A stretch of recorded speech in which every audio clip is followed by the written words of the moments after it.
One of the reasons why we're supposed to be aware of our thoughts is that our thoughts eventually become our beliefs. In fact, one of the definitions of the word belief is that it's a thought that we keep thinking over and over again. So, in other words, if you think thoughts like saying, I can't do it, it's too difficult, I can't do it, I won't be able to achieve that. Those are the thoughts that are running inside your head. They are running like a computer program in your head. Eventually, those thoughts are going to become a belief. In other words, a belief is a thought that you keep thinking about over and over again. And when your thoughts become a belief, it's just like it's done. It's just like stamping a seal on a check. You believe something, it is a done deal. So the next thing is that you're going to start seeing evidences in your world all around you to confirm that you can't do it. It's too difficult. Either you run into people who have the same ideas, who have the same beliefs, or you're going to see circumstances that are going to confirm that you won't be able to achieve it, you won't be able to do it, that it's too difficult, or you're going to attract to yourself circumstances, things that will make sure that everything that you've been thinking in your mind is true. And that's the reason why you have to be aware of the kinds of thoughts that you allow to go through your mind. Does that make sense? What if you swap it around? Instead of thinking I can't do it, it's too difficult, every time you see that particular challenge, you say, no, this is nothing, I can do it, I can achieve it, I can get this done, I can get this done before I even know it.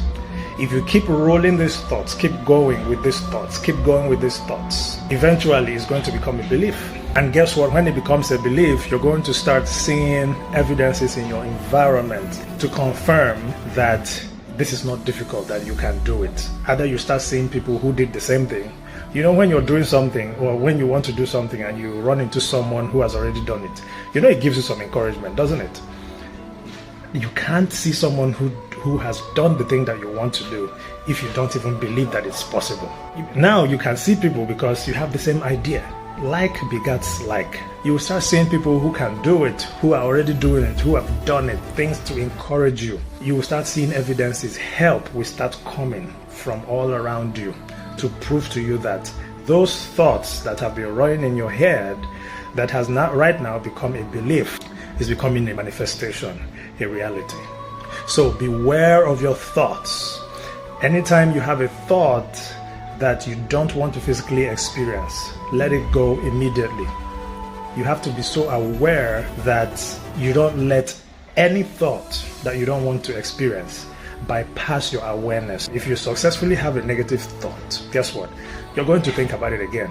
And the more you think about it, you are on your way to create a belief. And once you have a belief about something, it is done. It's going to be difficult for you to let it go. Now you're going to start seeing evidences around you. So start cultivating positive beliefs. How do you do that? It starts with a thought. That's why we're talking about thoughts every time.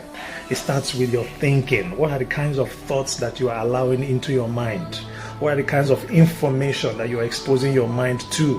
What are the kinds of people that you are with? What are the kinds of conversations you're always having with people? Those conversations, information, those thoughts are sowing seeds in your mind.